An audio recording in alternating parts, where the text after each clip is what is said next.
So my name is Emilie Malene, or at least that's my artist name, and I'm 19 years old. And I grew up on a small island called Ellingsøya, which I think has shaped a lot of who I am, kind of growing up in a small community and everyone knowing everyone. My family is very into music. Everyone is playing or singing or doing something, and I early on really understood that not everyone had the environment that I had. Because people would always comment like, oh, your whole family knows how to sing, like no one in my house does, or something like that.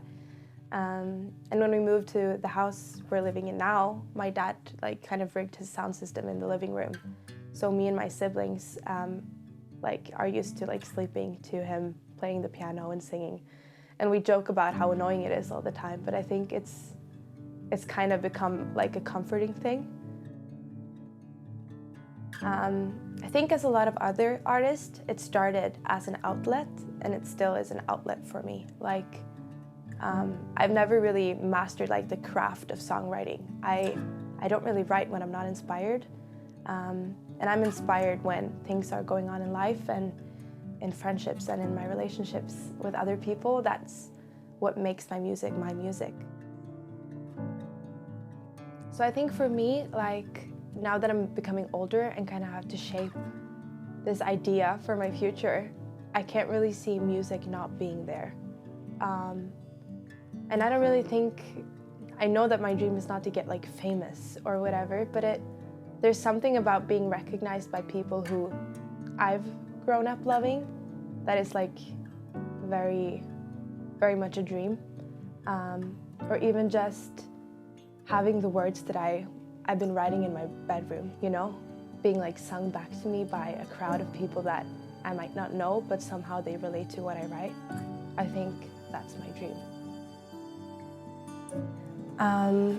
I think Musikkprisen is, you know, a huge accomplishment. And I don't only, like, I ended up winning that competition, but it was not really winning that was like the biggest accomplishment of it all. I felt as though kind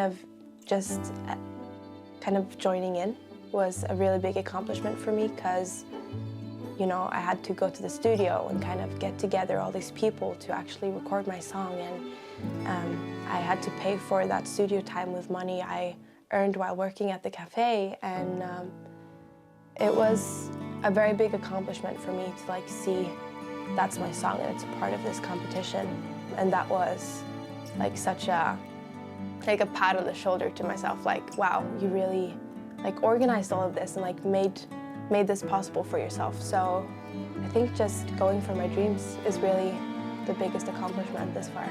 Yeah.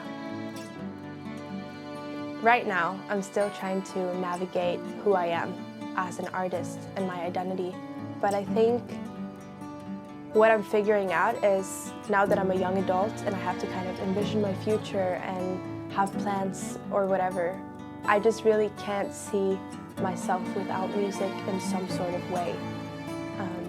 And I think I feel obligated towards myself to chase after what I dream for, and chase after pursuing this, and chase after being able to live from music and live from writing and singing and creating that community that I enjoy so much. So I really think in the end that's my identity. I just love music, and I can't really be without it.